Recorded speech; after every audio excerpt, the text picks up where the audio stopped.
Hey everyone, I have a general message today that might be in the line of the rebirth of the masculine messages. I'm still not sure. So I've had a message coming through for a while, and I wonder if I can be concise enough in this reading. I've been doing like multiple readings, trying to get messages through my dreams, through meditations, just to figure out what this means. And what triggered this initially, besides the readings about the masculine rebirth, was uh, just like the rebirth of Helios is what kept coming through. And Helios was a Greek sun god. He was the son of Hyperion, and a while back during the summer, I shared this with Rob's group. I came across a poem by John Keats called The Fall of Hyperion, and basically it was an epic poem detailing the Olympian gods taking down the Titans. And the idea was the Titans were pretty benevolent, and why did the Olympians have to take them down, essentially? And the fall of Hyperion starts with Apollo essentially gaining the knowledge of what it means to come to power as the new sun god. It involved like destroying the lives of the Titans who did nothing wrong, and his power came with like great destruction. And to him, this is what the oracle showed him. To him, that was what truly made him a god, understanding the gravity of the position he was taken, and that he had to displace another, and that was Hyperion. And honestly, I don't know how it lines up, how Apollo took Hyperion's place, but Hyperion also gave birth to Helios, Eos, and Selene, the goddess of the moon, Eos, the goddess of the dawn. So what happened to Helios? I don't know. But another interesting thing I read was that Helen, who could be the same Helen of Troy, what could have been an actual ancient predecessor to Helios as the goddess of the sun, before they made the sun god, masculine. They said Helios by default indicates that it's masculine. And that got me to thinking about the masculine and the feminine and the deities in the sun. And the rebirth of Helios, the combining, like there's a big aspect of the feminine and the masculine, and the feminine needing to, well, not needing to, but working to accept the masculine, like true union of the two energies.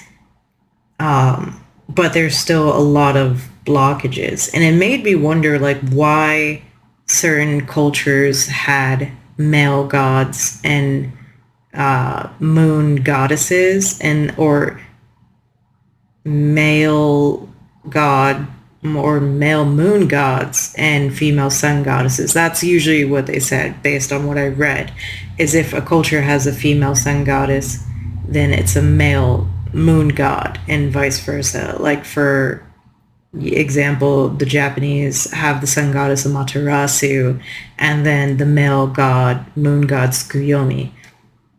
And they said that's like the normal pattern. Very few cultures have like a male moon and sun god or a female moon and sun goddess. So it made me think, like, at this point, are we at this point of the union of this like new sun, where it's like, if we've been in this male sun energy and female moon energy, is the female wanting to take her place as the sun, like, is tired of being the moon and reflecting the light of the sun, and wants to join with the masculine. And that's kind of what I'm getting. Like, we've been in this energy of the masculine and feminine being imbalanced and more fluid, right? Where some people are completely shunning gender roles and embracing more what am I trying to say? Like, I just got the message, like, the duality is done. The need for the dichotomy between masculine and feminine is no longer needed. Like, it will always be there. There will always be people that embrace one or the other, but this idea that there has to be the sun and the moon energy, like the sun should be both feminine and masculine, the moon should be both feminine and masculine. And I don't know why that message is coming through so strongly, but at this time, I think like a reflection of our own personal journeys is playing out this bigger dynamic with the sun energies coming together. Maybe the sun has to come together first. But it made me think, like, obviously the concept of union and masculine and feminine is so big in like the twin flame lore, which I felt like I really had to speak on because I don't really agree with the mainstream twin flame thing. And in fact, I kind of agree with some other people, some other like spiritual, I don't know what you want to call them, teachers, speakers, that we've kind of moved past the need for that kind of twin flame, masculine and feminine have to unite, or they're playing out these lifetimes where you're in separate bodies and having to come together. Like, according to a YouTuber who's since passed away, like all the twin flames before, you know, yes, it was a thing 20 years ago, but it's no longer a thing. But there still seems to be like this issue playing out, even if that's not like the deeper, more spiritual goal is the union of like one soul and two bodies. There is this kind of like polarity at play, and it's not necessarily romantic. It's not necessarily like long-term or a lifetime thing where the masculine, as someone else's masculine aspect speaks to the feminine aspect in you and vice versa. It's like the triggering effect, I think, is very real when it comes to the soul contracts. And this, it's like we are playing this out. We are kind of healing whatever traumas or whatever, how do you want to say, whatever things that have splintered us. We are healing in our dynamics with other people. And I pulled some cards on this and I didn't really know what to think, but at first, but the more I look at it, it kind of makes sense. The reason what the feminine feels and what the masculine feels, because I mean, I feel like the spiritual community really focuses on the feminine part and the feminine empowerment. And that's one thing that they mentioned when it comes to the sun deities. Like the sun, the masculine sun is like the ultimate expression of masculine, while the sun goddess is like the symbol of female empowerment. And you know what? Why not both? So I see this here when I pulled the cards. First I got the Hermit, and this came out, and this really spoke to me about the feminine being the spiritual leader and these things. But it's not, you know, it's still not an easy, it's almost like a thankless job having this role. And in these images I saw, and this is the Super Lunaris Tarot, it's like the feminine's perspective is that she carries all the burdens, and the role of the feminine has changed so much in the past century. You know, women are responsible for the home, the nurturing not only of their children, but of their spouse and their other family members. And also now becoming more financially responsible for the family, like having careers and contributing to household income.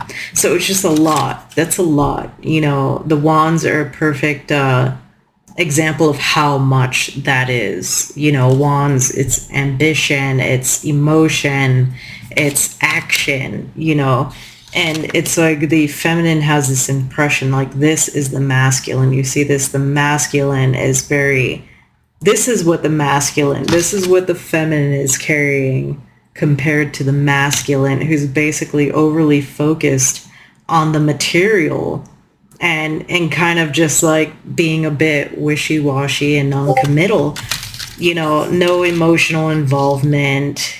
He's not getting in the water. He's not getting in the water. And then there was this other view of the masculine as dishonest, as someone who will abandon, when it's convenient, and here comes the Ace of Swords. Like the feminine has also felt like it's been her role to bring truth to situations, to clear things up. So a lot of heavy responsibility there, and that's the feelings. But then on the other side, I got like the feelings of the masculine, which was interesting. So you see here, it's like the masculine, trying to evolve to be more emotional and nurturing. But look at this. It's like the feminine is not, here's the Knight of Cups with their cup, but the feminine is just not trying to have it, right? It's like, look, yeah, I don't really need you. When the masculine wants to step up and embrace the emotional energy, they're not finding, a receptive audience. The feminine's not inner feminine. She looks feminine, right? Look at her. But she's not open to receiving. And this leads to a lot of pain over rejection and heartache. And it's almost as if the man cannot keep enduring all this lack of space for their emotions. And it's like, in that way, the masculine's carrying, and this is a common dynamic in relationships. He's carrying all the passion, all the initiative, only to find a non-receptive feminine. And yes, there's like many more complex, reasons for this. It's not a simple, the feminine just needs to open up. The same way it's not a simple, the masculine just needs to step up and take on some of these responsibilities or be more open. It just doesn't change this pain and frustration that are on both sides of it. But in this case, it's the feminine is still the leader here. But what can the feminine do? And when I was thinking last night, trying to get these messages through, the biggest thing that came through, because this is generations, lifetimes of this pain and this resentment, because women have not been empowered. And the biggest part of it, what makes it so hard to be open and receptive, is not trusting that the woman will be safe. I mean, if you can really just do it all on your own in this hermit energy, what is the benefit to accepting this cup? What is the benefit to accepting this cup? You don't know. Like,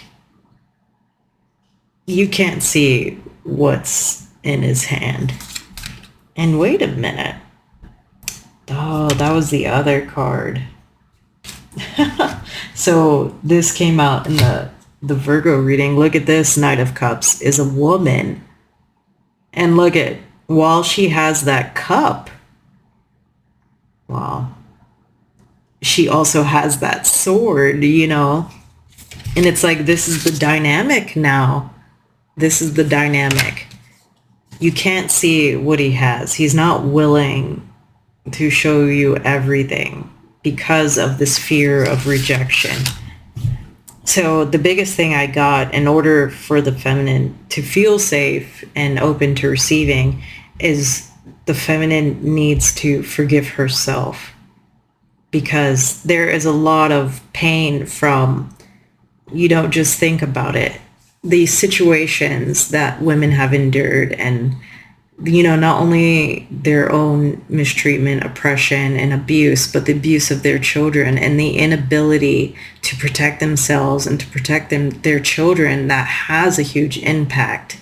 There's just this idea, once you've gained this power, it's looking back on the past and wishing you had that power then, so you could have protected. Like, just think, if when you hear old stories maybe of your grandparents or other people, or the stories in the 60s and the 40s and just on of all the oppression women had, can you even imagine what you would do? Even now, like, can you imagine what would you do if you were in Afghanistan and little girls couldn't go to school or had to be afraid? These things still happen. And I think the feminine is angry at herself, is disappointed in herself for not having enough power. And it's almost as if she would rather focus on gaining that power and never being in a position where she either will be subjugated by the masculine or not protected by the masculine. So there's a lack of trust on both sides, where the masculine, even as, some masculines evolve to the point where they're open with their emotions, where they want to be vulnerable, that they're coming to a feminine that has already had to completely change the dynamics of her role. So the feminine, I believe, is the leader here. And the moment that she can finally forgive herself and feel safe and be secure in her empowerment is the time where she will be able to accept this cup without fear from the right person, of course. And obviously, the masculine needs to be more discerning on who they go handing this cup to. You don't just get brownie points for just handing a cup, like, oh, I finally did it, but you handed it to somebody who totally wasn't interested. There's definitely a lack of, how do you say, the same sort of endurance that the feminine has had through the centuries does not seem to be as present in the masculine for this particular thing. Obviously, it's been there for, the material, the leadership role. It just has not been there for the connection realm. So I believe this union, the true quality, the true union to create this world in which your masculine and feminine roles do not matter. There's not going to be this resentment for fulfilling roles that you didn't feel like you should have had to fill. Women will feel more confident to embrace masculine roles if they have to, and men will feel more confident to embrace feminine roles if they have to, and flow between as needed. And there is that, I think, I forget what religion has multiple sun god and goddesses, and essentially they take the different phases of the sun, probably dawn, noon, dusk, and that may be the new role of masculine and feminine energies. But first, this stuff has to be healed. So I feel like, the difficult relationships of now, probably since, let's say, 2012 or so, if you've had difficult connections, very similar to maybe the twin flame experience. However, maybe not exactly how it's been written in books, because everybody's journey is different. Let's be real. If you found yourself being triggered by a counterpart, whether that it was a platonic thing or it was family, just anything. And actually, maybe I doubt it would be family that strong.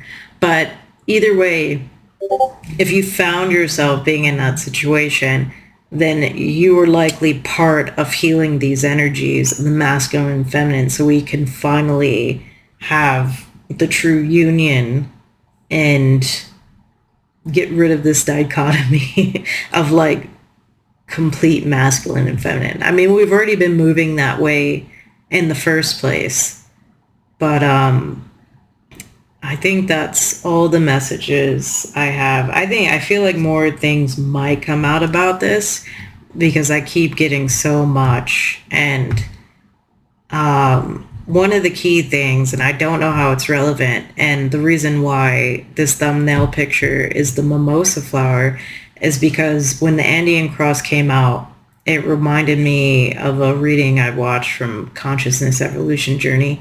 And the Southern Cross is a constellation you can only see in the Southern Hemisphere, which linked me to like Incan mythology. And I'm always getting in a rabbit hole about Incan stuff. And one of the stars, one of the 4 stars is Mimosa, which is a planet or a star. And I forget the star system. Well, either way, Mimosa means sun. So that was just further symbolism that the sun message was really coming through. And I needed to speak on it. But anyway, I welcome your comments on what this all means. And hopefully, I don't know, we get more answers on where this is going, if there's something that we need to do. And good luck in any of your journeys, balancing your feminine and masculine, dealing with a counterpart, whether it's like friend, love, whatever, Thanks for watching.